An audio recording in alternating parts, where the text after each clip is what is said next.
வாழ்க வளமுடன். வாழ்க வையகம், வாழ்க வையகம், வாழ்க வளமுடன். குருவே துணை, குருவின் திருவடி போற்றி. காலையில் துரியாதீத தவம் ஆற்றியிருக்கிறோம். இப்போ சிறிது நேரம் அமைதி தவம், சுயம், உடலை கவனிக்கலாம், மூச்சை கவனிக்கலாம். இங்கு நிலவுகிற அமைதியை கவனிக்கலாம்.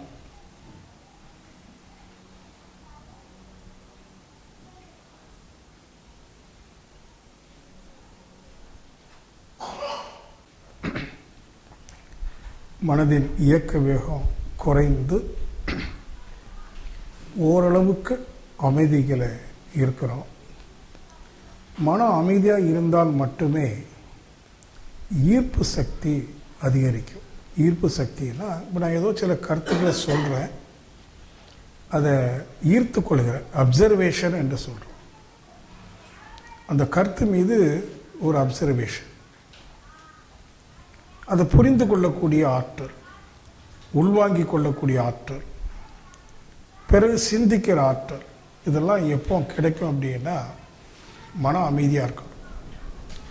மனசில் நிறைய டென்ஷன், குழப்பம் அதெல்லாம் இருக்குமானா கருத்துக்களை உள்வாங்க முடியாது.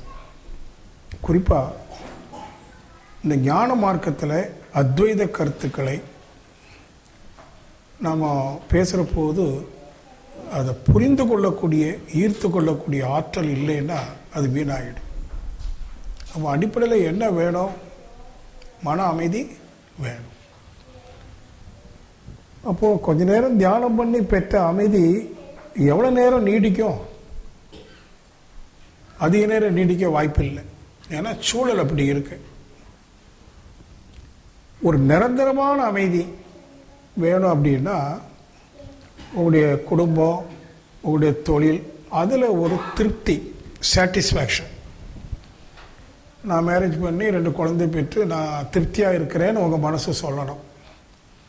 நான் தொழில் செய்கிறேன், அல்லது வேலைக்கு போகிறேன், எனக்கு வரக்கூடிய வருமானத்தை கொண்டு நான் அமைதியாக வாழ்கிறேங்கிற ஒரு திருப்தி வேணும். அடிப்படையில் அது இருக்குதான். எனக்கு காலையில் ஒரு அன்பர் என்கிட்ட பேசும்போது, நேற்று இரவு இருந்த மனோநிலை வேற, இன்று காலையில் இருந்த மனோநிலை வேற, ஒரு ஃபீட்பேக் எனக்கு கொடுக்குறாரு. அது கேட்குறதுக்கு எனக்கு மகிழ்ச்சியாக இருந்தது. ஏன்னா நேற்று நைட்டு ஒத்துக்கொள்ள முடியாத கருத்தை இப்போ காலையில் என்னால் ஒத்துக்கொள்ள முடிஞ்சது. அது எனக்குள்ள ஒரு பெரிய மாற்றத்தை நிகழ்த்தது. அவர் சொன்னது மனோரீதியாக, சைக்காலஜிக்கலாக. அப்போ எனக்கு என்ன தோணுச்சு அப்படின்னா, காலையில் வந்தவுடனே அந்த சுத்தவெளியை பற்றி நேற்று கொஞ்சம் சிந்திச்சோமா இல்லையா, அதை தொடரலான்னு நினச்சேன். ஆனால் இவருடைய ஃபீட்பேக்கை கேட்டதும் அதை தொடர வேண்டான்னு முடிவு எடுத்தேன். ஏன்னா டாக்டர் மருந்து எழுதணுமானா நோயாளிகிட்ட முழுமையாக அவருடைய நோய் என்னன்னு தெரிஞ்சுக்கிட்டு தான் மருந்து எழுத முடியும். மருந்து எதுக்குன்னா குணப்படுத்துவதற்கு. நோய் எதுன்னு தெரியாமல் மருந்து கொடுத்தா எப்படி? அப்போ இயற்கை பற்றி, சுத்தவெளியை பற்றி அல்லது இறைவனை பற்றியெல்லாம் பேசணுமா? முதல்ல நம்மை பற்றி, நமது வாழ்வை பற்றி, நமது வாழ்வு இனிய வாழ்வாக, அமைதியான வாழ்வாக இல்லாத பட்சத்தில் அதெல்லாம் பேசி என்ன பிரயோஜனம்? ஆமாம் தானே? நீங்கள் தான் சொல்லுங்கள், ஃபீட்பேக் கொடுங்க. இப்போ பாருங்க, அவர் காலையில் ஜஸ்ட் 2 minutes தான் ஃபீட்பேக் கொடுத்தார். ஒரு நல்ல படித்தவர், அறிவாளி, சிந்திக்கிற வல்லமை உள்ளவர். அதனால் அவர் நேற்று மறுத்த ஒன்றை இன்று ஏற்றுக்கொள்ளக்கூடிய ஏதோ ஒரு செய்தி அவருக்கு பேச இருந்திருக்கு. என்னன்னு எனக்கு தெரியல. நம்ம நிறைய விஷயங்கள் பேசுகிறோம், எந்த வார்த்தை யாருக்கு போய் என்ன வேலை செய்யணும்னு தெரியாது. Natural flow அப்படிப்பா.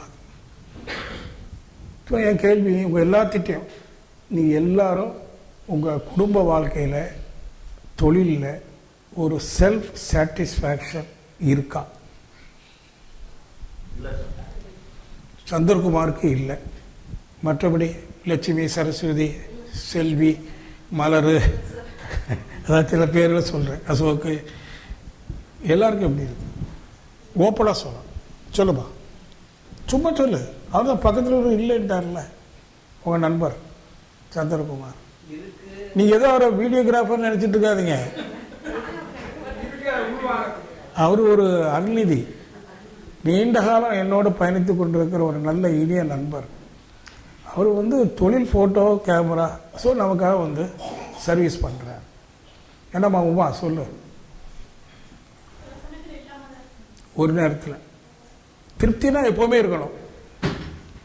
திருப்தியாக இருக்கிறேன்னா ஆல்வேஸ். நேற்று திருப்தியாக இருந்தேன், இன்னைக்கு அதிருப்தி, அல்ல நேற்று அதிருப்தி எனக்கு திருப்தி, அது அல்ல, அது திருப்தின்னு சொல்ல முடியாது. அல்லது நீங்கள் திருப்தியாக இருக்கிறதுக்கு கூட சூழல் நடந்துக்கிட்டே இருந்தால் திருப்தியாக இருப்பேன், ஒரு கண்டிஷன். அப்படிலாம் நடக்காது. சில நாள் பஸ்ஸுக்கு போனீங்கன்னா நின்றுட்டு தான் போண்டி இருக்கும். சில நாள் சாப்பாடு இருக்காது. கடைசியில் சார் எனக்கு தோசை இல்லை, கஞ்சி மட்டும்தான் இருக்கு. அப்படி தான் உனக்கு இன்னைக்கு அப்படி தான். அப்போது சாட்டிஸ்ஃபேக்ஷனுங்கிறது என்னான்னு கேட்டிங்கன்னா கண்டிஷனில் வரக்கூடாது. எதுவாக இருந்தாலும் நான் திருப்தியாக இருக்கேன். நான் சொல்லிட புரியுதா? அவங்க வீட்டில் இப்படி தான் இருக்கும். ஒரு நாள் நோய் வரும் உடலில், ஒரு நாள் பண கஷ்டம் வரும், ஒரு நாள் ரொம்ப நண்பரே பகையாக பேசிடுவார், கோச்சுக்குவார். அப்படி தான் இருக்கும். ஃப்ளக்சுவேட்டட்னு சொல்கிறோம். அப்படி தான் இருக்கும். மேடு இருந்தால் பள்ளம் இருந்து தான் ஆகும். உயர்வு இருந்தால் தாழ்வு இருக்கும். சுகம் இருந்தால் துக்கம் இருக்கும். Just like two sides of a coin. ஒரு நாணயத்துக்கு இரண்டு பக்கம். அவர் வாழ்க்கையில் எல்லாமே ரெண்டு ரெண்டு பக்கமாக போயிட்டுருக்கும். இதில் நான் எப்படி திருப்தியாக இருக்கிறது, அதுதான் நீங்கள் கண்டுபிடிக்கணும்.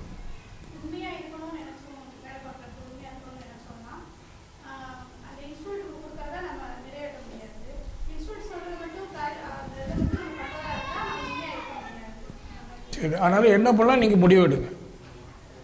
அந்த இடத்துல பொய்யா தான் இருக்குன்னா பொய்யா இருக்க தப்பு இல்லை. பொய்மையும் வாய்மை இடத்து இருக்குல்ல. வள்ளுவர் பாருங்க, இப்படிலாம் உங்களுக்கு உமாவுக்கு ஒரு சுச்சுவேஷன் வரும்னு சொல்லி ஒரு கவிதை எழுதி வச்சுட்டேன். அந்த இடத்துல பொய் சொன்னால் நல்லாயிருக்கும். ஒரு சின்ன கதை. ஒரு சின்ன கிராமம் அல்லது ஒரு காடுன்னு வச்சுக்கிட்டுங்களேன். அங்கே ஒரு பெரியவர் ஒரு மரத்துக்கடியில் சும்மா அப்படியே உட்காந்துருக்கார், கண்ணை மூடி. அப்போ திடீர்னு ஒரு பொண்ணு தருவீர் கோலமா, சின்ன பிள்ளை ஓடி வருது. ஐயோ ஐயோ சத்தம் போட்டு ஓடி வருது. இவர் ஒன்றும் சொல்ல, அவர் பார்க்காரு. அது இப்படி கலக்க பார்த்து ஓடுது. கலக்க பார்த்து ஓடிச்சு. ஒரு 10 நிமிஷத்தில் பின்னாடி 4-5 தடின்னு கையில் கம்பு கல்லெல்லாம் கொண்டுட்டு ஓடி வரான். இவருக்கு சிச்சுவேஷன் புரிஞ்சிச்சு. இவர்கிட்ட கேட்குறேன், ஒரு பொண்ணு ஓடி வந்தது. ஆமாம். எப்படி எங்கே போச்சு? மேக்கப் பார்த்து போச்சுன்ட்டார். பொய் சொன்னாரா உண்மை சொன்னாரா? அந்த இடத்துல அந்த பொய் தான். இப்போ அது பொய்யா உண்மையா? அதான் உண்மை. ஏன்னா எது உண்மை எது பொய்னா பலன் தரக்கூடிய செயலெல்லாம் சொல்லலாம் உண்மை. அதான் பொய்மையும் வாய்மை இடத்து. மேக்கப் அவர் நான் உண்மையை தான் பேசுவேன், கிழக்கு பார்த்துன்னு சொன்னால் என்ன இருக்கும்? இப்போ நீங்கள் வாக்கிய புரிஞ்சுக்கிட்டீங்களா? நீங்கள் தொழில் செய்கிற இடத்துல நான் ஷூ கடை வச்சுருக்கிறேன். 500 ரூபாய் ஷூ வாங்கி 800 ரூபாய்க்கு விற்பேன். சார் இது என்ன விலை? 800. என்ன விலை? 500 800? 800. இல்லை சார் 500 தானே. அது வாங்கின விலை, அது விற்கிற விலை. நான் உண்மையான விலையை சொல்ல முடியுமா? சொல்லலாமா? அப்போது அது தொழில் தர்மம். அதுமாதிரி நீங்கள் வேலை செய்கிற இடத்துல ஒரு தர்மம் இருக்குது. இப்படி தான் இருக்கணும். தர்மம்னா என்ன? நீங்கள் செய்கிற செயல் நல்ல விளைவு தந்தால் தர்மம். அது போய் தான் சொல்லணும் அல்லது அப்படி இப்படி தான் சொல்லணும்னா சொல்லலாம், தப்பு கிடையாது. அப்போ அதுக்கு நமக்கு ஒரு நியாயம் கொடுத்துருக்காங்க. சரிதானே? திருப்தியாக இருக்கீங்களா? தான் வேணும். உங்கள் வாழ்க்கை உங்களுக்கு திருப்தியாக இருக்கிறதா? வாழ்க்கைனா குடும்பம் தொழில் ரெண்டும் சேர்ந்தாதான் வாழ்க்கை. தொழில் மூலமாக பொருள் ஈட்டி குடும்பத்தில் வேண்டியதெல்லாம் வாங்கி எடுத்து சந்தோஷமாக இருக்கணும். அந்த திருப்தி. யாரும் ஒன்றும் சொல்லலை, கம்முன்னு இருக்கிறீங்க. நான் என்னன்னு எடுத்துக்குது? ஒட்டு மொத்தமாக இல்லைன்னு எடுத்துருவா? சரி, நான் சிம்பிளாக சொல்கிறேன். எனக்கு தெரியாது. நீங்கள் திருப்தியாக இருக்கணும். எனக்கு சொல்ல தெரியாது. எப்படியாவது நீங்கள் திருப்தியாக இருக்கணும். ஆனால் இருக்க முடியாது. ஆனால் இருக்க முடியும். எப்போது என்றால் இயற்கை ரகசியத்தை அறிந்து கொண்டார். இப்போ இயற்கை தத்துவம் எதுக்கு? நம்ம இயற்கையை புறங்கணிக்கிறோம். இயற்கை எப்படி இருந்தால் என்ன? சூரியன் உதிச்சானா உதிக்கலையா என்ன? எனக்கு இப்போ காலையில் சாப்பாடு கிடைச்சுதா, வியாபாரம் நல்லா ஆச்சுதான், கார் வாங்கினேன் என்ன, அப்படிதான் நம்ம மனசு இருக்கு. அப்படிதானே? நிச்சயமாக உங்களால் எது செய்தாலும் திருப்தி அடைய முடியாது. உங்களை எதுவுமே திருப்திப்படுத்த முடியாது. சாதாரண மனித நிலை மனசு என்ன நடக்கு, சமுதாயத்தில் அடிச்சுக்கிட்டாலும் சரி பிடிச்சாலும் சரி, அதை பற்றி கவலை இல்லை. சமுதாயத்தை பற்றி எனக்கு எந்த கவலையும் இல்லை. இயற்கை பற்றி ஒரு கவலை இல்லை. எனக்கு இன்னைக்கு வியாபாரம் ஆச்சா, நான் நினைச்சதை விட அதிகமாக கிடைச்சுதான். எங்கள் வீட்டில் எல்லா வசதிகளும், கார்களும், போக்குவரவுகளும் எல்லாம் இருக்கா. இப்படி தானே மனசு இருக்கு. ஆமாவும் இல்லையா? மனம் திறந்து சொல்லுங்க, ஆமா தானே? அப்போ நீங்க திருப்தி அடையவே முடியாது. நான் சொல்லிட்டே வரேன், நீங்க தனியாக உட்காந்து செஞ்சீங்க. அதுக்கு தான் நோட்டு, புக்கு, பேனா எல்லாம் கொடுத்துருக்கோம். நீங்க உங்களுடைய கட்டுரையை எழுதுங்க, சப்மிட் பண்ணுங்க. இப்போ நான் ஏதோ உளறேன்னு வச்சுக்கிடுங்க, எதுவுமே திருப்திப்படுத்த முடியாது. அக்பர் திருப்தி ஆகலையே. அக்பர் கதை ஞாபகம் இருக்கா? மீண்டும் சொல்றேன், தெரியாது. கதைன்னா நடந்த விஷயம், பொய்யான விஷயம் இல்லை. அக்பர் முகலாய சக்கரவர்த்தி. இந்தியாவுடைய பெரும் பகுதியை தன்னுடைய ஆளுமைக்கு கீழே வச்சிருக்கார். ஒரு நல்ல சக்கரவர்த்தி, ஓரளவுக்கு இஸ்லாமிய முகமது இதில் ஓரளவுக்கு கொஞ்சம் புரிந்து வாழக்கூடிய சக்கரவர்த்தி அக்பர். அவருடைய அரண்மனையிலேருந்து ஒரு 10-15 கிலோமீட்டருக்கு வெளியில் ஒரு கிராமத்தில், ரொம்ப சாதாரண கிராமம், அங்கே வேதாத்திரி மகர்ஷி மாதிரி ஒரு பெரியவர் இருக்கார். அக்பருக்கு ஒரு 3 மாதம் 4 மாதம் ஒரு வாட்டி அவர்கிட்ட போய் பிளெஸ்ஸிங் வாங்கிட்டு வருவார். அது ஒரு மரபாக வச்சிருக்கிறார். இப்படி இருந்துக்கிட்டே இருக்கு. ஒரு நாள் அந்த கிராமத்துக்காரங்கள்லாம் அந்த ஞானிகிட்ட சொல்லுவாங்க, ஐயா, உங்கள் மீது அக்பருக்கு நிறைய மரியாதை இருக்குது, அன்பு இருக்குது, நீங்கள் என்ன சொன்னாலும் கட்டாயம் செய்வார். அதனால் நீங்கள் அடுத்த முறை அவர் வரும்போது நம்ம கிராமத்துக்கு ஒரு பள்ளிக்கூடம் கட்டி கேளுங்க. ஏன்னா நம்ம பசங்கள்லாம் ரொம்ப தூரம் கஷ்டப்பட்டு நடந்து போய் படிக்க வேண்டியிருக்கு. அதனால் ஒரு நல்ல ஸ்கூல் ஒன்று கட்டி கேளுங்கன்னார். உடனே இந்த பெரியவர் சொல்கிறது, நல்ல விஷயமாச்சே, நன்றி எனில் அன்றே செய் அப்படின்னு ஒன்று இருக்குல்ல. அதனால் அவர் சொல்கிறாரு, ஆகவே அவர் அடுத்த முறை வருது வரைக்கும் நான் காத்திருக்காம இன்றைக்கே நான் போகிறேன்னு சொல்லி அங்கேருந்து அரண்மனைக்கு வர்றார். அரண்மனைக்கு வெளியில் சேவகர்கள்லாம் நிற்கிறாங்க. அவருக்கு இந்த பெரியவரை தெரியும், ஏன்னா அடிக்கடி நம்ம அரசர் போயிட்டு வர்றார். எல்லோரும் அவரை கையெழுத்து கொண்டு மரியாதையை உள்ள கூட்டிகிட்டு போய் அவர் சொல்கிறார், நாங்கள் அக்பரை பார்க்கணும். பார்க்கலாங்க ஐயா, அந்த அறையில் தொழுதுட்டு இருக்கிறாரு. அவர் இஸ்லாமியர், 5 நேரம் தொழுதுட்டு இருக்காரு, நீங்கள் உள்ளே போய் உட்காந்துடுங்க, அதுக்கப்புறம் நீங்கள் அவரை பாருங்கன்னு இவங்க போயிடுறாங்க. கதவை அடைச்சிட்டு போயிடுறாங்க. இவர் அது மாதிரி ஒரு நாற்காலியில் உட்காந்துட்டு இருக்கிறாரு. அக்பர் கண்ணை மூடி தொழுதுட்டுருக்கார். முதல்ல அல்லாவுக்கு நன்றி சொல்கிறார். ஏ அல்லாஹ், எனக்கு ஒரு மிகப்பெரிய சாம்ராஜ்யத்தை கொடுத்திருக்கிறீர். என்னுடைய கஜனாவில் வைரமும் வைடூரியமும் அவ்வளவு இருக்கு, நான் உனக்கு நன்றி சொல்லுகிறேன். அடுத்தல, ஹே அல்லாஹ், பிரார்த்தனை ஆரம்பிக்கிறேன், என்னுடைய சாம்ராஜ்யத்தை மேலும் விரிவுபடுத்தி தாரும்.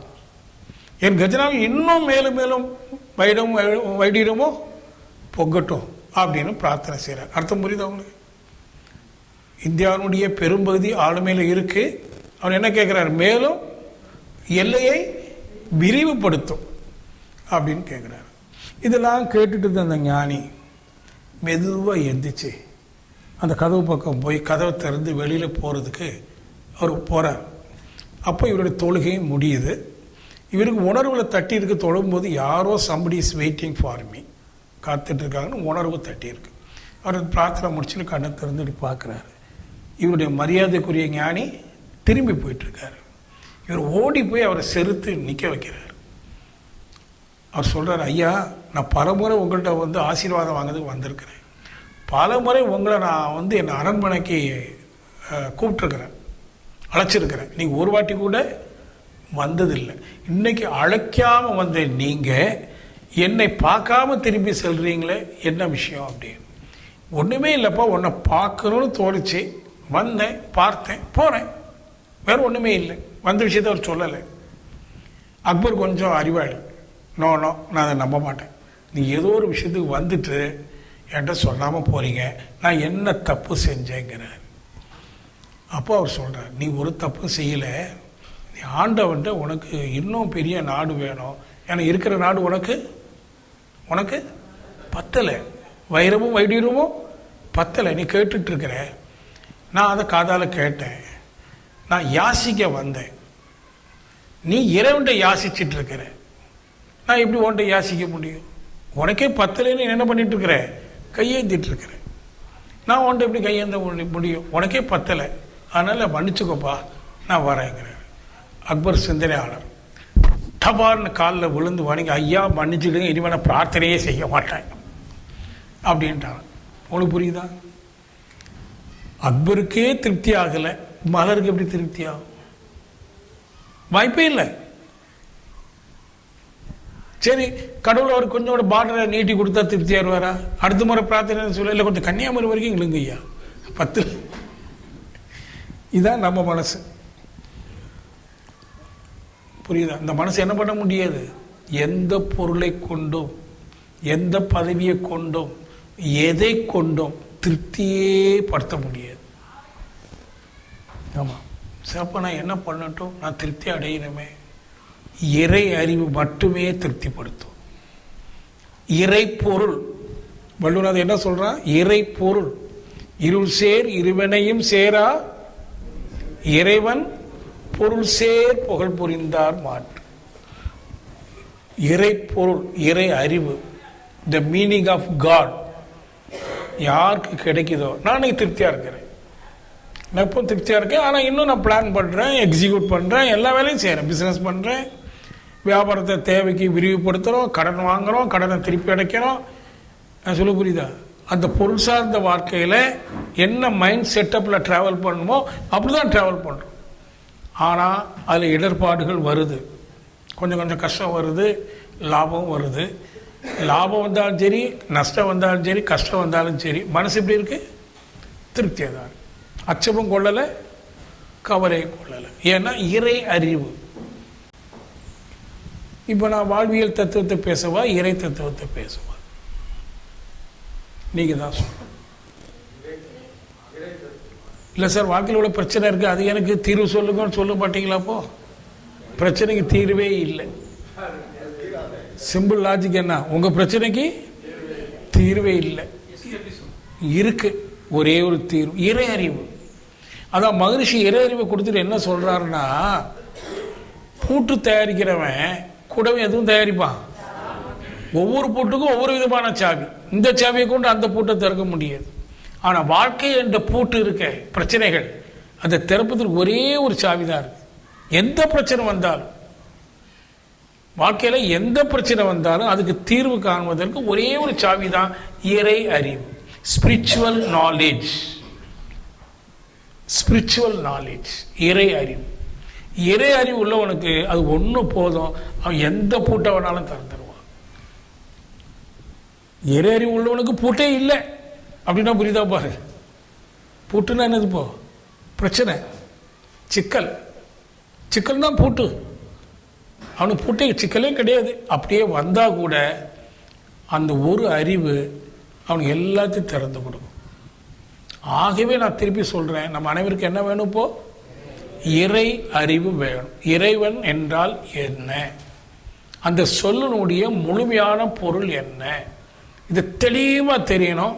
அப்புறம் நீங்கள் அதை உறுதிப்படுத்திக்கிடணும். அப்புறம் மீதி ப்ராப்ளம்லாம் தன்னாலேயே சால்வ் ஆகிடும். அப்போது எது தெய்வம்? நேற்று சொன்னோம், ஒரு உதாரணத்துக்கு ஒரு பொருளை வச்சுட்டு, இந்த பொருள் தோன்றுவதற்கு எது மூலமோ அது தெய்வம். நல்லா மனசில் வைத்துக்கணும்.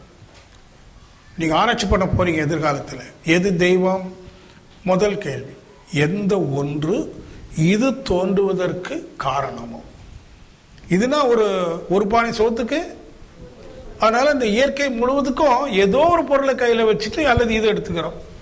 இது தோன்றுவதற்கு எது காரணம், எது மூலம், அது தெய்வம் அப்படின்னு சொன்னால் உங்கள் மனசு ஒத்துக்குதா?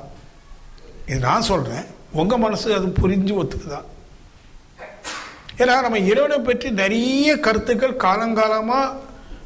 காலங்காலமா இன்றல்ல, ஆயிரம் பல்லாயிரம் ஆண்டு காலமா ஒவ்வொரு ஊர்ல ஒவ்வொரு நாட்டில் இறைவனை பற்றிய கருத்துக்கள் நிறைய இருக்கு. உங்க மனசுல அது ஆழமா பதிஞ்சிருக்கு. நீங்க இறைவன்னா ஒருத்தர் முருகன் தான் இறைவன், இல்ல அல்லாஹ் தான் இறைவன், இல்ல கர்த்தா தான் இறைவன், இப்படி நிறைய கருத்து இருக்கு. இன்னொரு சாரார் இறைவனே இல்லை, மறுப்புவாதம், இப்படிலாம் இருக்கா இல்லையா? இருக்குல்ல. அப்படி இருக்கிறதுல உங்க மனசு ஊறி இருக்கிறதுல நான் இது தோன்றுவதற்கு எது காரணமோ அதுவே இறைவன்னா உங்க மனசு அது ஒத்துக்குதா? சரி, நம்ம வேற மாதிரி கொஞ்சம் ரிவர்ஸில் போவோம். இப்போ நான் இருக்கேன், நீங்க இருக்கிறீங்க, நம்ம எல்லாரும் பிறந்திருக்கோம்.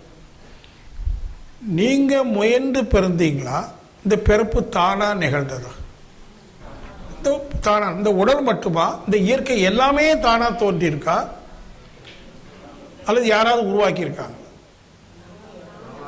ஆனா நம்ம மதம் என்ன சொல்லுது? ஒருத்தர் உருவாக்கி இருக்கிறார்னு சொல்லியிருக்கு. படைப்பு தத்துவம், அவனுக்கு இறைவன் பேர். படைப்போர், படைச்சோனேன்னு இஸ்லாம்ல சொல்லுவாங்க. அவன் படைப்பாளி. எதை படைச்சிருக்கான்? இயற்கையெல்லாம் படைச்சு மனுஷனையும் படைச்சிருக்கான். நம்ம யாரோ ஒருத்தர் படைச்சிருக்கான். அப்படிதான் எல்லா மதமும் சொல்லுது. படைப்பு தத்துவம் கேள்விப்பட்டிருக்கீங்களா? அதுலேயும் ரொம்ப ஆழமா ஏதோ நேரடியாக கண்ட மாதிரி பைபிள் எழுதி வச்சிருக்கான். முதல் நாள் ஆண்டவன் இதை படைத்தான், இரண்டாவது நாள் இதை படைத்தான். அது எப்படி படைத்தான்? ஊதி படைத்தான். இறுதியில் 9வது நாள் மனிதனை படைத்தான். படிச்சிருக்கீங்களா? அப்படி இருக்கலாமா? அப்படிலாம் ஒன்றும் இல்லை அப்படின்னு நம்ம தெரிஞ்சுக்க போறோம். சரி, அப்படி ஒருவன் இருந்து ஊதி படைச்சானோ ஊதாம படைச்சானோ, ஒரு ஆர்கியூமெண்ட் சேக் எதை கொண்டு படைத்தான்? ஏன்னா படைப்பு தத்துவம்னு சொன்னா அங்க 3 விஷயம் இருக்கணும். படைப்பாளி, படைப்பதற்கு வேண்டிய பொருள், படைக்கப்படும் பொருள். இப்போ ஒரு கொயவன், மண், சட்டி. இப்போ சட்டி தான் ரிசல்ட். இந்த சட்டி எப்படி வந்தது? கொயவன் இந்த மண்ணை கொண்டு இந்த சட்டியை படைத்தான். ட்ரினிட்டின்னு சொல்லுவாங்க. அப்படின்னா புரியுதா? அப்போ கடவுள் ஒருத்தர் தனியாக இருந்தால் இந்த உலகத்தை அவர் படைப்பதற்கு எதை கொண்டு படைத்தார்னு ஒரு கேள்வி வரும். அப்ப ஏதோ ஒண்ணுன்னு சொன்னா அதை படைத்தது யார்? கேள்வி போகுதா? விடையே கிடைக்காம கேள்வி போயிட்டே இருக்கும். ஆகவே படைப்பு தத்துவம் தப்பு.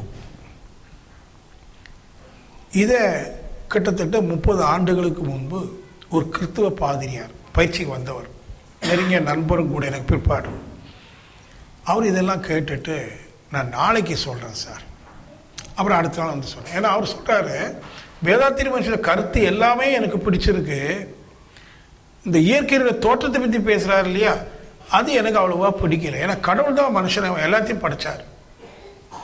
நான் இதை சொன்னதும் அடுத்த நாள் வந்தார். சார் அது என்னன்னா, கடவுள் தான் படைச்சாரு, எதை கொண்டு படைத்தார் என்று சொன்னா தன்னுடைய சக்தியை கொண்டே படைத்தார் சொல்லிட்டு ஒரு உதாரணம் சொல்றாரு. ஏன்னா அவரும் நல்ல படிச்ச மேதாவி. இந்த சிலந்தி வலை இருக்குல்ல, இது என்ன கட்டுது? வலை கட்டு. எதை கொண்டு கட்டுது? தனக்குள்ளே இருக்கிற ஒரு திரவத்தை கொண்டு, தன் சக்தியை கொண்டு படைக்கிறது. இப்ப 3 வந்துருச்சு, சிலந்தி இருக்கு, வலை இருக்கு, படைப்பு நடந்திருக்கு.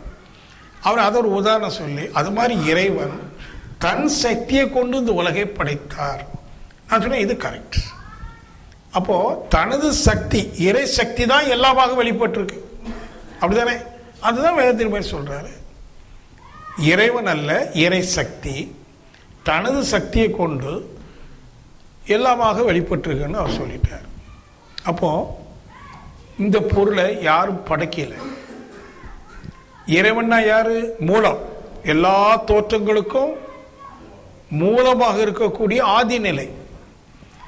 அந்த ஆதி நிலை தான் இதுவாக வெளிப்பட்டிருக்கு. சிம்பிளா சொல்லிட்டு வர, அப்புறம் நம்ம கொஞ்சம் ஆழமா போவோம். அப்ப இறைவன் என்றால் அது இலக்கணம் என்ன? எந்த ஒன்று அனைத்து தோற்றங்களுக்கும் மூலமாக காரணமாக இருக்கிறதோ அது தெய்வம். எழுதணும்னா எழுதி வச்சிருங்க, வீட்டில் போய் ஆராய்ச்சி பண்ணுங்க. எந்த ஒன்று போர்டு கட்டாயம் வேணும் இருக்கா? சொல்லவே இல்லையா? நான் நேற்றுலேருந்து கேட்டுட்ருக்கேன், வந்து தெரியல, எழுதியாக வச்சுருக்கலாம். இல்லை நான் சொல்கிறதுக்கு அப்படியே உடனே எழுதுங்க. எந்த ஒன்று அனைத்து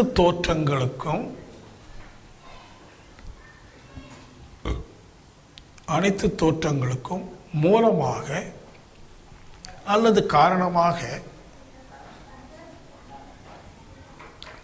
இருக்கிறதோ அது தெய்வம். இது பாயிண்ட் 1.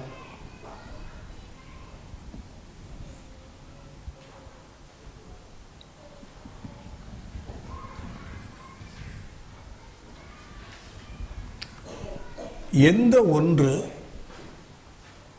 எங்கும் நீக்கமற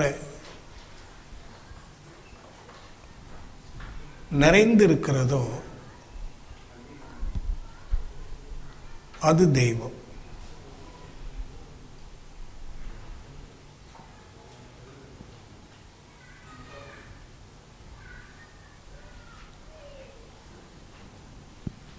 எந்த ஒன்று எல்லாமாகவும் இருக்கிறதோ அது தெய்வம்.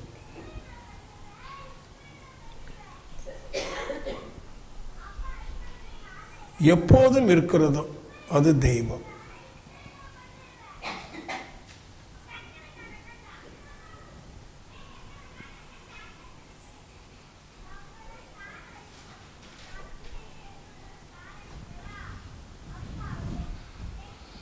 இப்போ இது நீங்கள் ஆராய்ச்சிக்கு எடுத்துக்கணும். எது அது அப்படின்னு ஆராய்ச்சிக்கு எடுக்கணும்.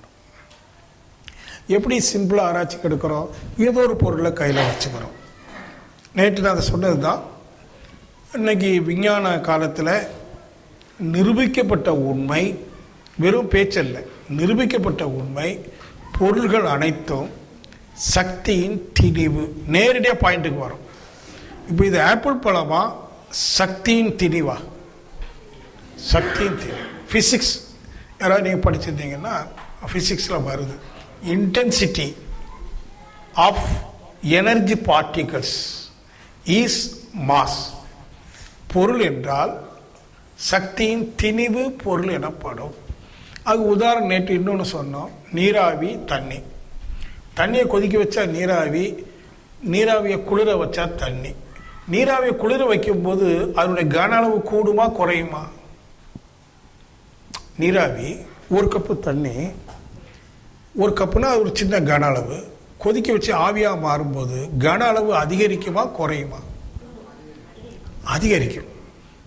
அப்போ அதிகரித்த கன அளவோடு கூடிய நீராவியை மீண்டும் குளிர வச்சா கன அளவு குறையுமா கூடுமா? அப்போ பறந்து விரிந்து இருக்கிறது கன அளவு குறையுதுன்னா என்ன அர்த்தம்? திணிவு பெறுகிறதுன்னு அர்த்தம். ஆமாம் தானே? சரி, வேற ஒரு உதாரணம் சொல்கிறேன். ஒரு சாக்கு மூடை இருக்கு, பக்கத்தில் நிறைய பஞ்சு கிடக்கு. பஞ்செல்லாம் எடுத்து செல்வம் உள்ளே போடுறாரு. போட்டு சார் போட்டாச்சு. இன்னும் போடப்பா சார், இடம் பத்தாது. போட்டேன். நல்லா என்ன பண்ண, அழுத்து. அதான் திணிவு. திணிவுனா என்ன? நல்லா அழுத்தினோட கூட ஒரு 10 கிலோ தூக்கி போட்டான். இன்னும் அழுத்து. சரி, இனி அழுத்த முடியாத அளவுக்கு அழுத்தி போட்டாச்சு. இப்போ அதே சாக்கு, அதே கன அளவு, ஆனால் இன்டென்சிட்டி அதிகம். அந்த இன்டென்சிட்டி அதிகமாக அந்த பொருள் திணிவு பெற வடிவம் மாறும். இப்போ தண்ணீருக்கு ஒரு வடிவம், இதில் தண்ணி இருக்கா? இருக்குல்ல, ஆனால் வடிவம் வேற. ஏன்னா இன்டென்சிட்டி ஆஃப் வாட்டர் மாலிக்யூல்ஸ், நீர் திவலைகளினுடைய திணிவு இதில் அதிகம். ஐஸ் கட்டினா ஒன்று, ஐஸ் கட்டின் தண்ணி ஒன்று தானே, ஆனால் ஐஸ் கட்டியில் திணிவு அதிகம். சரி, இப்படிலாம் வச்சுக்கிட்டு பார்த்தீங்கன்னா பொருள் என்றால் சக்தியின் திணிவு. அதாவது சக்தினா என்னன்னு கேட்டிங்கன்னா சக்தியினுடைய மூலக்கூறு. இப்போ நம்ம விஞ்ஞானம் படித்ததுனால ஓரளவுக்கு தெரியும். அணுக்கள்னு தெரியும்.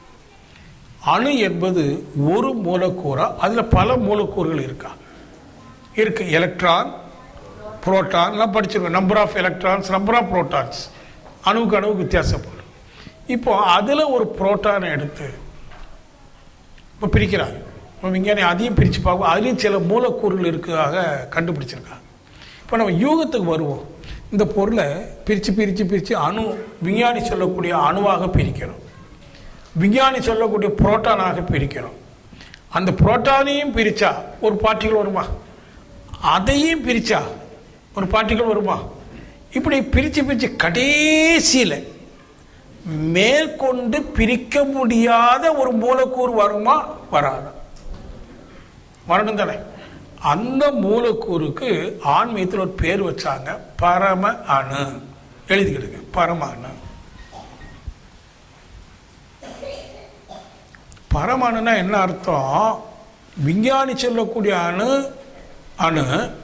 பரம அணுனா சிறிதிலும் சிறிதுன்னு அர்த்தம். பரம் என்றால் அதுக்கு ரெண்டு அர்த்தம் இருக்கு. பரம் என்ற சொல்லுக்கு ரெண்டு அர்த்தம். சிறிதிலும் சிறிது, பெரிதிலும் பெரிது. பரம்பொருள் அப்படின்னா மிகப்பெரிய பொருள். பரம அணு மிக சிறிய அணு. புரிஞ்சுக்கிடுங்க, அப்படி எழுதுங்க. அப்ப இதுக்குள்ள இருக்கிற பரமாணுக்கள் என்ன பண்ணிட்டு இருக்கு? சுழண்டு கொண்டும், ரெண்டு சுழண்டு கொண்டும் ஓடிக்கொண்டும் இருக்கு. அப்போ அந்த சுழற்சின்னு வந்தாலேயே விலக்கல்னு ஒரு சக்தி வரும், ரிப்பல்சிவ் ஃபோர்ஸ். ஃபேன் சுத்துது, காற்றை விலக்குது, தள்ளுது. இது பிராக்டிக்கலாக பார்க்குறோம். எங்கு சுழற்சி இருக்கோ அங்கே என்ன இருக்கும்? விலக்கும் சக்தி இருக்கும். எழுதிக்கிடுங்க, சுழற்சி இருந்தால் விலக்கும் சக்தி அல்லது தள்ளும் சக்தி இருக்கும். உதாரணம் ஃபேன். பல கோடி பரமாணுக்கள் தன்னைத்தானே சுழண்டு கொண்டு அங்கும் இங்கும் ஓடிக்கொண்டிருக்கு. ஒன்று ஒன்று விலக்கி வைக்குது. விலக்கி வைக்கிறது என்ன அர்த்தம்? இப்படி தான் சேர்ந்து இருக்கு, இப்படி தான் விலக்கி வைக்குது. இந்த விலகுனதுனால இடையில என்ன ஏற்படுது? இடைவெளி, ஸ்பேஸ், வெளி ஏற்படுது. அப்ப இதுக்குள்ள என்ன இருக்கணும்? இடைவெளி இருக்கணும். இப்போ ஒரு பொருளை பார்க்கிறோம், ஆனா அதுல ரெண்டு அம்சங்கள் பார்க்கிறோம். ஒன்னு பரமாணுக்கள் என்கிற அம்சம், இன்னொன்னு வெளி என்கிற அம்சம். ரெண்டு அம்சம் வந்துருச்சா? இப்போ அப்போ உடனே நம்ம கேட்கலாம், ரெண்டு அம்சம் ஒரு இடத்துல இருந்தால், இரண்டு இருந்தால், ஒன்று முந்தியது மற்றொன்று பிந்தியது. ஆமாவா? உங்க கட்டுரையில் வரணும் இந்த வார்த்தை. இரண்டு அம்சங்கள் இருந்தால் அதில் ஒன்று முந்தியது மற்றொன்று பிந்தியது. ரொம்ப லாஜிக்கா திங்க் பண்றோம்.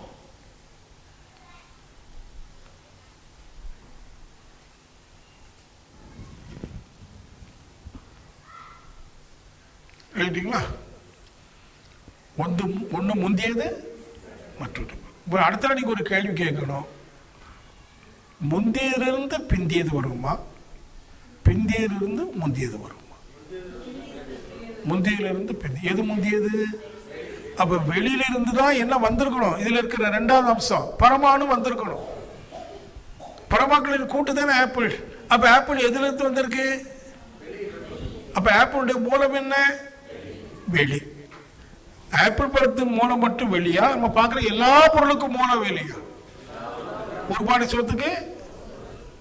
அப்போ அந்த இயற்கை தோற்றங்களுக்கெல்லாம் எது மூலம்? வெளி. எது தெய்வம்?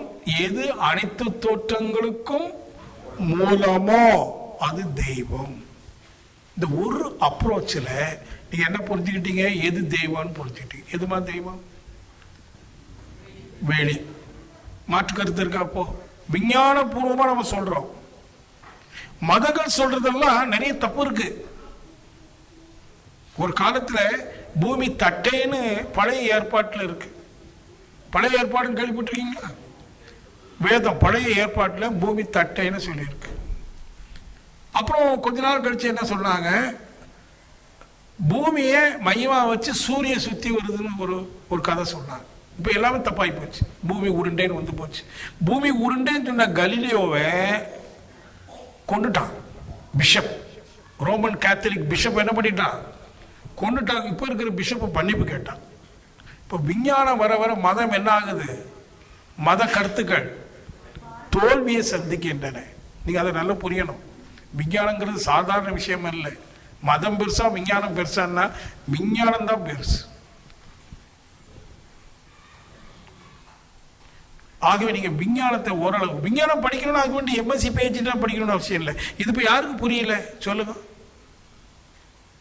விஞ்ஞானம் என்றால் விண் பற்றிய அறிவு. விண் என்றால் பரமாணு. பரமாணுவை பற்றிய அறிவுக்கு விண் கூட்டல் ஞானம் விஞ்ஞானம். சான்ஸ்கிரிட் வேர்டு.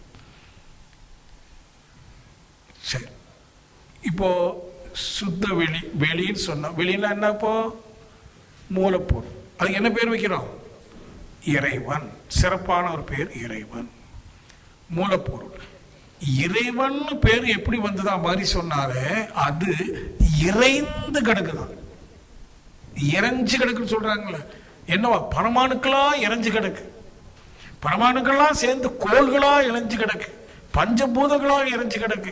ஜீவராசிகளாக மனிதனாக இறைந்து கிடப்பதுனால அதுக்கு என்ன பேரு? இறை அவன். இறை அவன், இறைந்து கிடக்கிற அவன். இவன் சுத்த வெளி. வெளிதான் தெய்வம். இது இறை பற்றிய முதல் அறிவு. Spiritual knowledge, the first knowledge is the eternal space is the ultimate truth, God. அதாவது சுத்த வெளிதான் இறை நிலை. அந்த இறைவன் சொல்லக்கூடாது, என்னன்னு சொல்லணும்? இறை நிலை. நல்ல ஃபாஸ்டா உள்ள வாங்கிடுங்க. அப்படி பாயிண்ட் எழுதிக்கிடுங்க. நான் கொஞ்சம் பிரேக் விடுறேன், அது வேணா கொஞ்சம் கூட விரிவாக வேணா எழுதிக்கிடுங்க. மனசுலேயே பதிச்சுட்டா வெல் அண்ட் குட், இல்லைன்னா எழுதிக்கிடுங்க. எது தெய்வம்? ஒரு பொருளை எடுத்து ஆராய்ச்சி பண்றோம். பொருள் என்றால் பரமாணுக்களின் கூட்டு. மேலும் ஆய்ந்து பார்க்கிற போது பரமாணுக்களுக்கு இடையே வெளி இருக்கிறது. ஆகவே பரமாணுக்கு மூலம் எது?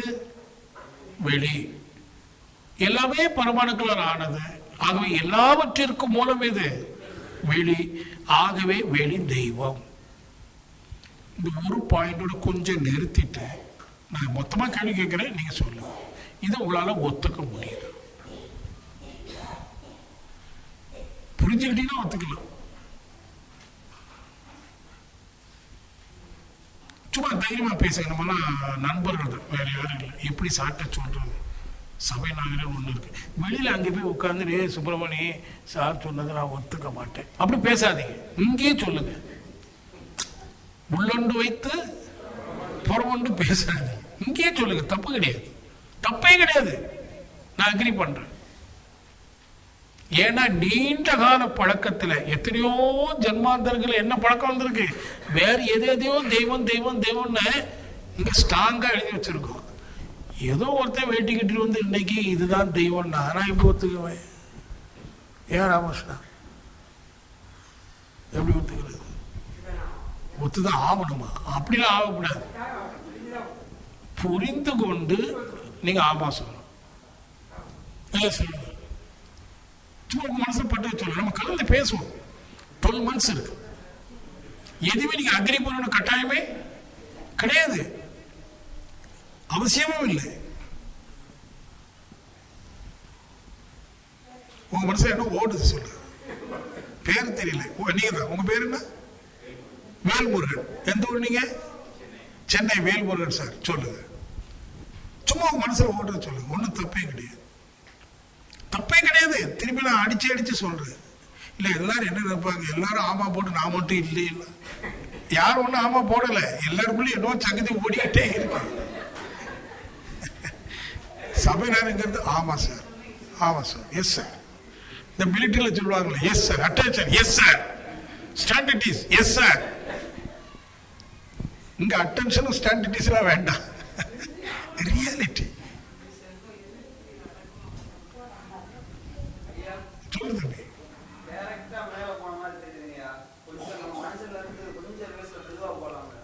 ஞானம்ங்கிறது டைரக்ஷன், நேரோ, ஜஸ்ட் லைக் a narrow. இப்படி இப்படி போனா இப்படி போயிட்டே இருந்த பாம்பு நெளிதில்ல, நெளிஞ்சுக்கிட்டே தான் இருப்பேன் ஸ்ட்ரெயிட்டாவே.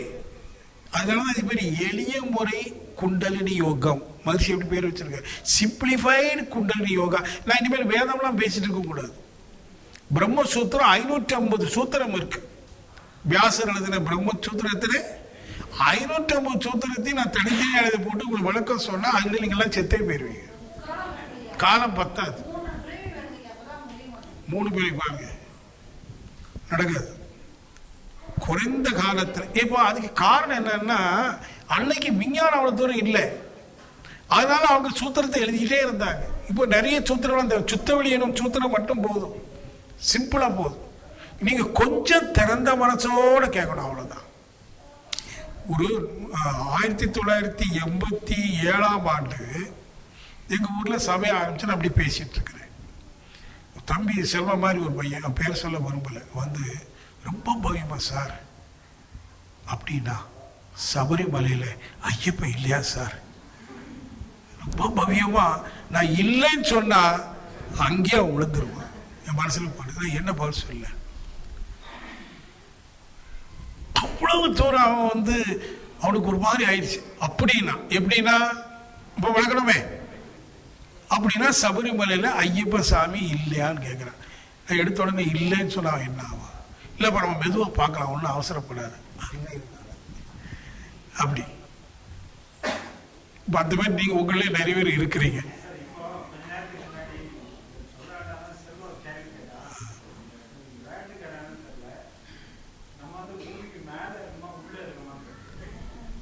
கேள்வி நல்ல கேள்வி, இல்ல கேள்வி தப்பு இல்லை. நான் எதுக்கு சொல்ல வரேன், நான் பூமி உருண்டை நிறைய பேருக்கு தெரியாது, தெரியுமா உங்களுக்கு? ஆமாமா, நீங்க ஊர்ல போய் கேளுங்களேன், தயிர் வித்துட்டு வருவாங்க, காய் வித்துட்டு வருவாங்க, யாரோ சம்படி ஒரு கடையில் ஷூ கடையில் வேலை பார்ப்பான், தம்பி இந்த பூமி உருண்டியா அவன் தெரியுமா? உருண்டியா இருந்தானே தட்டி அதை போய அது கேட்கறதுக்கே தயார் இல்லை. இன்னும் நம்ம பிரெட்ல தான் நிக்கிறோம். எதுல நிக்கிறோம்? பிரெட் அண்ட் பட்டர், அதுதான் நிக்கிறோம். அப்படிதான் இருக்கு.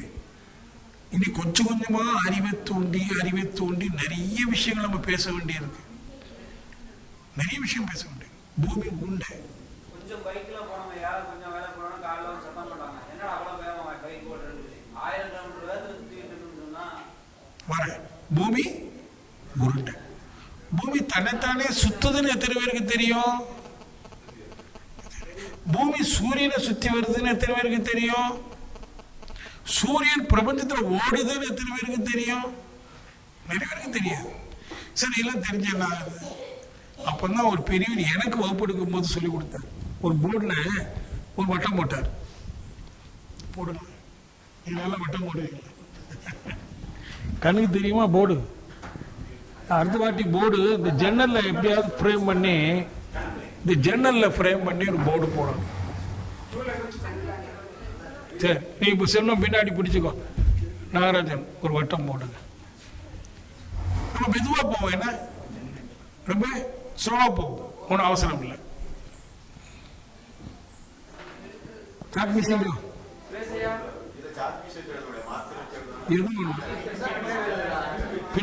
பின்னாடி இருக்கா சாக் பீஸ், இதுல சாக் பீஸ் வச்சு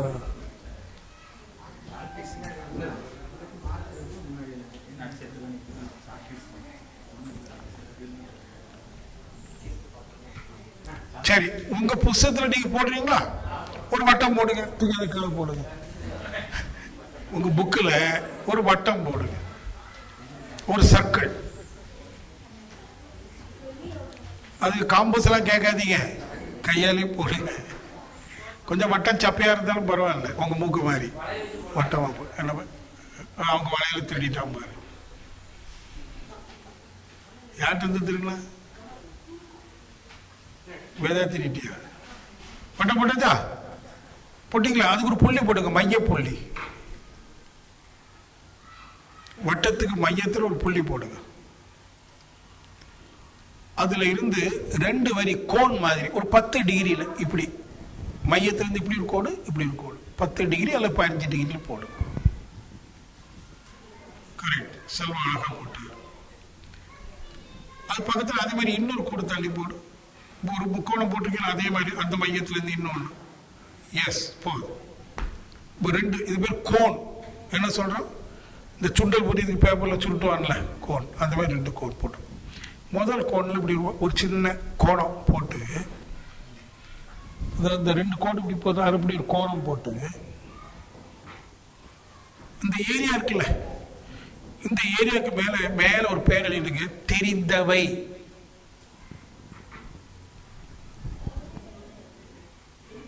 தெரிந்தவை. அடுத்த ஒரு கோணம் இருக்குல்ல, அதுல தெரியாதவை.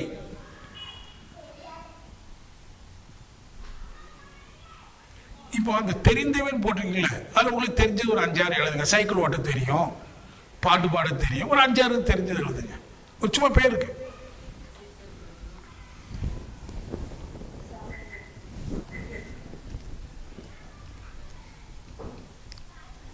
தெரிஞ்சவை 5-6 எழுதிட்டீங்களா? தெரியாதவங்களை ஒரு 5 எழுதுங்க. கார் ஓட்ட தெரியாது, பாட தெரியாது, ஏதோ ஒரு 5-6 உங்களுக்கு தெரியாதது எழுதுங்க.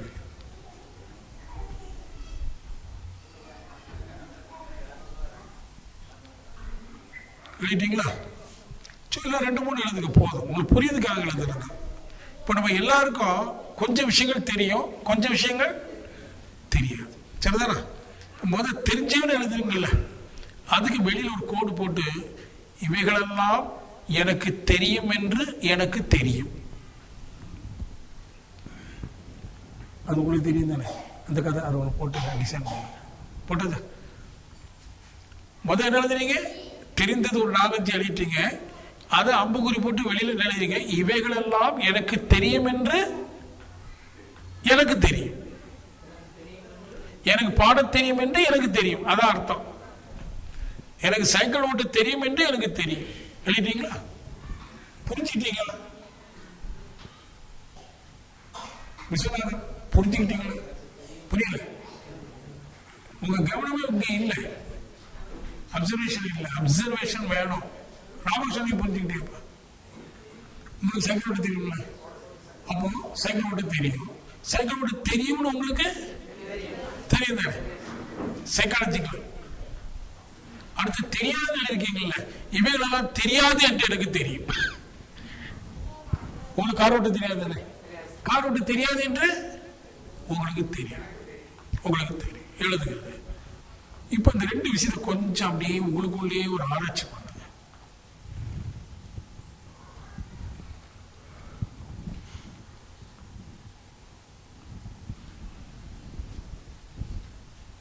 சந்திரகுமார் ஆராய்ச்சி பண்ணுங்க.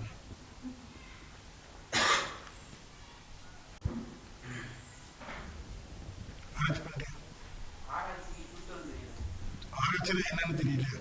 அப்ப இதெல்லாம் எனக்கு தெரியும்னு எனக்கு தெரியுமே, இதெல்லாம் தெரியாதுன்னு எனக்கு தெரியுமே, அப்படிதானே? இந்த தெரியாதுன்னு உனக்கு தெரியும்ல, அதை தெரிஞ்சுக்கிறதுக்கு விருப்பம் இருக்கா, விருப்பம் இல்லையா? எனக்கு சில விஷயம் தெரியும். இப்போ இந்த செல்போன் வச்சிருக்கேன், ஸ்மார்ட் போன், நிறைய விஷயம் அதில் இருக்கு, எனக்கு தெரியாது. பேச தெரியும், மெசேஜ் கூட இப்போ தான் அனுப்ப கற்றுக்கிட்டேன். தெரியாத விஷயம் நிறைய இருக்கு, அதெல்லாம் தெரிஞ்சுக்கூட விருப்பம் இல்லை. எனக்கு தெரிஞ்சுக்கூடிய அறிவு இருக்கு, விருப்பம் இல்லை. இதை போட்டுக்கிட்டு திறந்துக்கிட்டு வேலையும் சொல்லிட்டு போட்டுரும். தெரிஞ்சுக்கணும் என்ன ஆகும்? 24 மணி நேரமும் சில விஷயம் தெரிஞ்சுக்கப்படாது. கரெக்டு தானே? இப்ப ஏதோ உங்க மூளைக்குள்ள போகுதா? நான் பேசுறது இல்லை, ஏதோ வேலை செய்யுதா? ஒரு வேலை செய்யுதா? எல்லாருக்கும் செய்யணும். இவ்வளவு விஷயங்கள் எனக்கு தெரியும், இவ்வளவு விஷயங்கள் எனக்கு தெரியாது, இவ்வளவு விஷயம் எனக்கு தெரியுங்கிறது தெரியும், இவ்வளவு விஷயங்கள் எனக்கு தெரியாதுன்னு தெரியும். அப்ப நீங்க எதை அக்செப்ட் பண்றீங்க? உங்களுடைய தெரியாதது நீங்க அக்செப்ட் ஒத்துக்கிறீங்க. எனக்கு தெரியாது சார், அது தப்பு கிடையாது. ஏன்பா தெரிஞ்சுக்கிட்டானா? எனக்கு தெரியணும்னு அவசியம் இல்லை. எனக்கு டான்ஸ் ஆட தெரியாது, அம்மா கொஞ்சம் டான்ஸ் ஆட தெரியாது, ஆட கத்துக்கிறீங்களா? அது ஒரு நெகட்டிவ் வேண்டாம், அது உங்க விருப்பம். அப்படி இந்த 2 கோணம் பத்தி புரிஞ்சுக்கிட்டீங்களா? மிச்சம் ஒரு ஏரியா இருக்கா அந்த வட்டத்துல, அந்த ஏரியா அதிகம். 360 டிகிரி வட்டத்துல 10 டிகிரி விஷயம் தெரிஞ்சது, 10 டிகிரி விஷயம் தெரியாதது. தெரிஞ்சது தெரியும்னு தெரியும், தெரியாததும் இது ஒரு நாலேஜ். மீதி ஏரியா இருக்குல்ல, அது என்னன்னு சொல்றது? அது தெரியாத விஷயங்கள். ஆனா தெரியாது என்று உங்களுக்கு தெரியாது, தெரியாதுன்னே தெரியாது. சில விஷயம் தெரியாது, தெரியாதுன்னு தெரியும். நிறைய விஷயங்கள் 100க்கு 80 பங்கு விஷயம் தெரியாது, தெரியாதுன்னே தெரியாது. அப்படி ஒரு விஷயம் இருக்கிறதே நிறைய. பூமி உருண்டேன்னு இப்ப வந்துட்டா விஷயம், பூமி உருண்டைன்னு நிறைய பேருக்கு தெரியாது. தெரியாதுங்கிறது தெரியும். அவனை கூப்பிட்டு பூமி அப்படின்னா என்ன, உருண்டைன்னா என்னன்னு கேட்பான். அப்புறம் ஒரு பந்து எடுத்து இதுக்கு பேர் தான் உருண்டை, அவன் பூமி உருண்டையா இருக்குன்னு சொல்லணும். அவன் செல்வத்து மாதிரி ஒரு புத்திசாலி இந்த இடத்துல என்ன கேட்பான், அப்போ ஒரு உருண்டை என்ன, அந்த கடலில் இருக்கிற தண்ணியெல்லாம் கீழே கொட்டிடணுமா சார்? நான் உள்ள இருக்கனா வெளியில இருக்கனான்னு கேட்டாங்கல்ல, நீ வெளியில இருந்த கீழே விழுந்துருவிய. உருண்டையா இருக்கிறதால, தட்டையா இருக்கிறதால நான் நிக்கிறேன். மூளை வேலை செய்யுது. இப்போ உங்க மூளை வேலை செய்யறதுக்காக நம்ம சில விஷயத்த கொடுத்துருக்கோம். இப்போ பிடிச்சிட்டு நிற்காதீங்க, அப்படி வச்சிருங்க. நம்ம அடுத்த வாட்டி என்ன கிளாஸ் எடுக்கிறோமோ அதை எழுதிக்கலாம். ஓ, இதெல்லாம் கொண்டு வந்திருக்கீங்களா? கொண்டு வந்து அங்கேயே வச்சுட்டீங்களே. ஓகே, இதை விட்டுருங்க. இப்போ நான் சொன்னது கொஞ்சம் புரியுதா பாருங்க. உங்களுக்குள்ளேயே தெரிந்தவைகள், தெரியாதவைகள். இதெல்லாம் தெரியும் என்று எனக்கு தெரியும், இதெல்லாம் தெரியாது என்று, இதெல்லாம் இருக்கு ஆனா எனக்கு தெரியாது. சைக்கிள் ஓட்டணும் ஒன்று இருக்கு ஆனா எனக்கு ஓட்ட தெரியாது. மீதி நிறைய விஷயம் இருக்கு. நான் உங்களுக்கு சொல்றப்போ இன்னும் நிறைய விஷயம் இருக்கு உங்களுக்கு தெரியாத விஷயங்கள். அப்படி இருக்குன்னே உங்களுக்கு தெரியாது. இப்ப எல்லாருக்கும் இந்த ஆப்பிள் பழம்னு தெரியும், ஆனா இதுக்குள்ள வெளியே இருக்குன்னு யாருக்காவது தெரியுமா? நீங்களாம் படிக்காதவங்களா, விவரம் இல்லாதவங்களா? உங்களை சொல்லி கொடுக்கல. எல்லாருக்கும் விவரம் இருக்கு, நமக்கு அந்த மீதி தெரியாத விஷயத்தை யாருமே அறிமுகப்படுத்தலை. இப்போ வேதாத்திரி மகர்ஷி மாதிரி உள்ள மகான்கள் நமக்கு 1 by 1 இன்ட்ரோடியூஸ் பண்றாங்க. அது இந்த ஒரு பொருளை வைத்து, எப்பா இது ஆப்பிள் பழம் தான், இப்போ நீ கொஞ்சம் படிச்சிருக்க, இது பல கோடி அணுக்கள்னு உனக்கு சொன்னா புரியுது. ஆனா அணுக்களுக்கு இடையே வெளியே இருக்குன்னு உனக்கு தெரியுமா? தெரியல. இப்போ தெரிஞ்சுக்கணும். அது எப்படி சார் வெளியே இருக்குது நான் ஒத்துக்க முடியும்? கண்ணால பார்த்தா தெரியலன்னா, ஒன்று சுழண்டால் அது இன்னொன்று என்ன செய்யும்? தள்ளி நிறுத்தும். அப்போ இடைவெளி தானா ஃபார்ம் ஆகிடும். அப்போ இதுக்குள்ள என்ன இருக்கு? இடைவெளி இருக்கு. கண்ணை பார்த்தா தெரியுமா? கண்ணால் பார்ப்பது பொய், தீரை விசாரிப்பது, ஆய்வு செய்வது தான் மெயின். இப்போ நீங்க பார்க்கும்போது கொஞ்சம் மைண்ட் அப்படியே என்லார்ஜ் பண்ணி பல கோடி அணுக்கள் இடையில வெளி மானசீகமா பார்த்துக்கணும். இதுல அப்போ 2 அம்சங்கள், வெளியும் பரமாணுக்களும். வெளியில இருந்து தான் பரமாணுக்கள் வந்திருக்கணும். ஏன் வெளி முந்தியதா பரமாணு முந்தியதா? ஏன்னா இடம் இல்லாம ஒரு பொருள் வர முடியாது. ஆகவே இடம் முந்தியது. ஆகவே முந்தியது என்று சொல்லக்கூடிய வெளியில் இருந்துதான் பிந்தியது என்கிற விண் தோன்றிருக்க வேண்டும். ஆகவே இதனுடைய மூலம் வெளி. இப்போ வெளின்னு சொன்னா உங்களுக்கு கசப்பா இருக்கு, நீங்க வச்சுக்கிடுங்க, நான் 2வது கசப்பை இனிப்பா மாத்தி தரேன். இப்போ வெளின்னா ஒண்ணும் இல்லை. அப்ப நீங்க கேட்பீங்க, ஒன்றுமில்லா ஒன்றிலிருந்து, வெளியிலிருந்து தன்னைத்தானே சொல்லக்கூடிய ஒரு ஆற்றல், ஒரு பரமாணு எப்படி தோன்ற முடியும்? தொடரலாமா? இப்போ இது வரைக்கும் சொன்னதை கொஞ்சம் நீங்க ஆராய்ச்சி பண்ணிக்கிறீங்களா? ஒரு பொருளை நீங்க 2ஆ பிரிக்கிறீங்க. அணுக்கள், அதாவது பரமாணுக்கள், வெளி.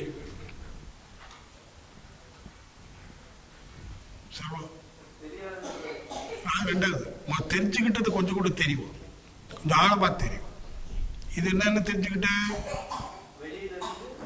அல்ல, ஒவ்வொன்றா வரும். இது என்னன்னு தெரிஞ்சுக்கிட்டோம், ஆப்பிள் பழம். அப்புறம் இப்போ என்னன்னு தெரிகிறோம், அணுக்கள். இந்த மலரே மலரே நீயான்னு ஒரு பாட்டு போட்டாங்களா கொஞ்ச நேரத்துக்கு முன்னாடி? நீங்க அந்த புத்தகத்தில் இந்த பாட்டை எழுதுங்க, அந்த பாட்டை மட்டுமே ஆராய்ச்சி பண்ணுங்க. அதில் இந்த கதை பூரா அதில் வரும். ஆப்பிள்னு 1ஆம் கிளாஸ்ல பிள்ளைகளுக்கு ஸ்கூல்ல டீச்சர் சொல்லி கொடுத்துறாங்க. ஏ ஃபார் ஆப்பிள் ஒரு படம் போட்டாச்சு. இப்போ அதுக்கு ஆப்பிள்லாம் தெரியும். ஆனா இது உண்மையிலே இது ஆப்பிளா பரமாணுக்களின் கூட்டா? உண்மையில பரமாணுக்களின் கூட்டு.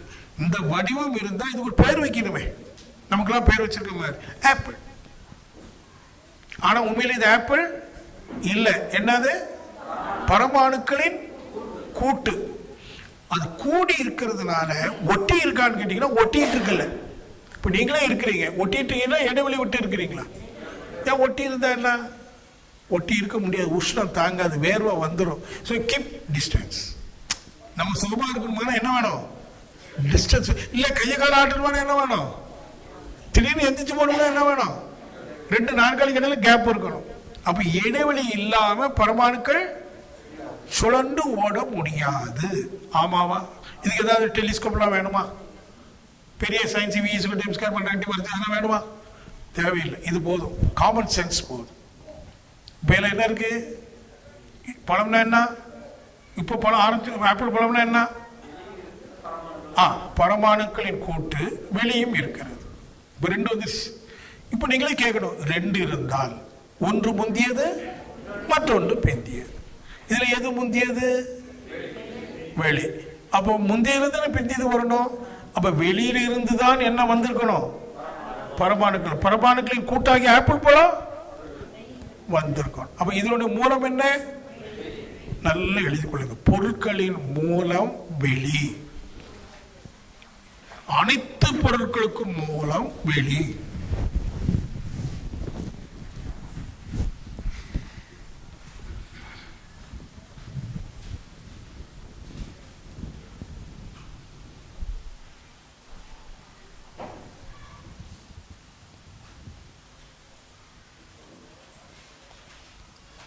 மூலம் சொல்லலாம், மூல காரணம் இழுத்து சொல்லலாம். அப்படிதானே? மூல காரணம். இது தோன்றுவதற்கு எது மூல காரணம்? வெளி. வெளியா? நீங்க சொன்ன கடவுளா? நீங்க சொன்ன கடவுள் அல்ல. நீங்க சொன்ன கடவுள் எதையோ கொண்டு எல்லாம் படைத்தாரு சொல்லக்கூடிய கடவுள். இந்த வெளிதான் கடவுள். எது தெய்வம்? இந்த வெளிதான். இதுவரைக்கும் எடுத்த பாடம் உங்களுக்கு சரியா விளங்குதா? உள்வாங்கி கொண்டீங்களா? நம்மள யாரு தெரியுமா? பெரிய சயின்டிஸ்ட் ஆக போறோம். சயின்ஸ் படிச்சுட்டு இருக்கோம். இன்னும் நிறைய படிக்க போறோம். சயின்டிஸ்ட் படிக்காததெல்லாம் நம்ம படிக்க போறோம். ஐசக் நியூட்டனோ ஐன்ஸ்டைனுக்கும் தெரியாத விஞ்ஞானத்தை படிச்சுட்டு அவ்வளவு பெரிய விஞ்ஞானி ஆக போறோம். இது வரைக்கும் இந்த கதை சரியா? திரும்பி என்ன கேட்டேன்? அந்த இண்டு போட்டுக்குதா? அது மெதுவா ஃபில்லப் பண்ணுவோம்.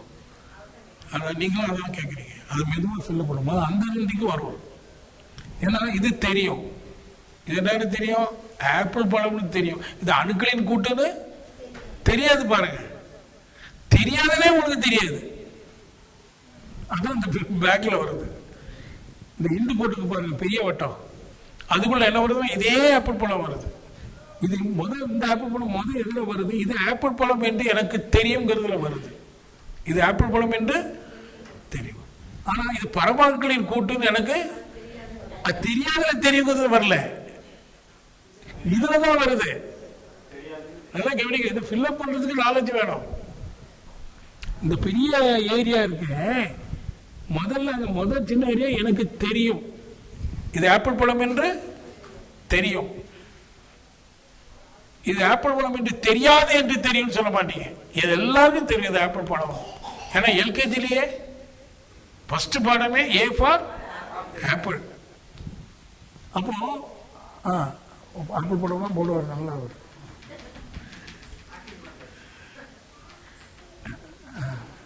உள்ள நிறைய பரமாணுக்களை போடுறாரு. அங்கே அது ஆப்பிள் பழம். ஆப்பிள் பழம் என்று நமக்கு தெரியும். இப்ப இங்க இது ஆப்பிள் பழம் இல்லை, இது அணுக்களின் கூட்டு. இவ்வளவு நாளும் தெரியாது. தெரியாதுன்னு இன்னைக்கு இப்ப தெரிஞ்சுக்கிட்டீங்க. இப்ப பழம் இந்த ஆப்பிள் பழம் எங்க போவோம்? பெரிய காலத்துக்கு போயிடும். சரி, இந்த அணுக்களின் கூட்டு. அடுத்தால என்ன கண்டுபிடிச்சோம்? சுத்த வெளியில் கண்டுபிடிச்சோம். இது இப்ப ஆப்பிள் பழமா வெளியா? வெளி. ஆனா நம்ம கண்ணுக்கு வெளியே பார்க்கக்கூடிய சக்தி, ஏன்னா சொல்லுவாங்க இந்த சென்சஸ் ஆர் லிமிட்டட். இப்போ வெளிச்சம் இருக்கு, பார்க்குறோம். அதிக வெளிச்சம் வந்தால் பார்க்க முடியுமா? இருட்டு வந்தால் பார்க்க முடியுமா? அப்போ இந்த வெளிச்சத்துக்கு ஒரு லிமிட்டேஷன். இந்த வெளிச்சத்தில் தான் அதை பார்க்க முடியும். ஒரு சப்தம் கேட்குறோம், ரொம்ப மென்மையான சப்தத்தை நினைச்ச முடியாது, கேட்க முடியாது. பெரிய இடி மாதிரி சப்தம் இருந்தாலும் கேட்க முடியாது, காது செவிடாயும். அப்போ சப்தத்தை கேட்கறதுக்கு என்ன இருக்கு? ஒரு லிமிட். பொருட்களுக்கு என்ன இருக்கு? ஒரு லிமிட். இது லிமிட் கடந்த விஷயத்தாக நம்ம சிந்தனைக்கு எடுக்கிறோம். சிந்தனை புலனை கடந்து சிந்திக்கிற ஆறாவது அறிவு. ஆறாவது அறிவை கொண்டு புலன்களால் அறிய முடியாதை சிந்தித்து சிந்தித்து யூகித்து அறிகிறோம். இது அணுக்களின் கூட்டு. அணுக்கள் என்பது வெளியிலிருந்து வெளிப்பட்டிருக்கு. ஆகவே இந்த ஆப்பிள் பழம் வெளியிலிருந்து வெளிப்பட்டிருக்கு. இது வரைக்கும் இதான் முதல் ஸ்டெப். இது நல்லா புரிஞ்சுதான் பாருங்க. அப்பதான் இது ஃபில்லப் பண்ண முடியும். இந்த ஒரு வருஷத்துல முழு ஏரியாவை நம்ம ஃபில்லப் பண்ண போறோம்.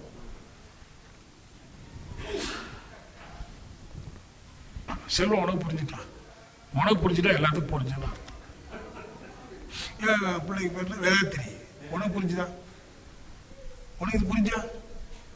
நீ பார்க்கவே இல்லையே, அதை விளையாட்டுல இருந்தானே, நீ விளையாட்டு பிள்ளை தானே, விளையாட்டு பிள்ளையா படிக்கிற பிள்ளையா? இது புரிஞ்சதா இல்லையா? புரியலன்னா டீச்சர்கிட்ட கேட்டேன். பக்கத்தில் இருக்கவங்க டீச்சர் தான் இன்டர்வியூல டீச்சரப்பா தமா சொல்லலை. அந்த பிள்ளைய நல்லா உட்கார்ந்து இன்னைக்கு தனியாக சொல்லி கொடுக்கணும். ஒருத்தருக்கு ஒருத்தர் என்ன பண்ணணும்? புரிஞ்சவங்க புரியாத குரூப் டிஸ்கஷன். ஒரு 4 பேர் 5 பேர் சேர்ந்து சார் சொன்னது எனக்கு கொஞ்சம் இந்த இடத்துல இடிக்குது, அதில் உங்களுக்கு தெரிஞ்சவங்க உங்களுக்குள்ள பேசணும். பேசி தரவாயிடும். இது அடிப்படை. இப்போ நான் சொன்னேன், மீண்டும் கேட்குறேன், ஓரளவுக்கு எல்லாருக்கும் புரிஞ்சுதான்? அடுத்த வகுப்புக்கு போகலாமா? டீக்கு போயிட்டு வந்துட்டு போகலாமா?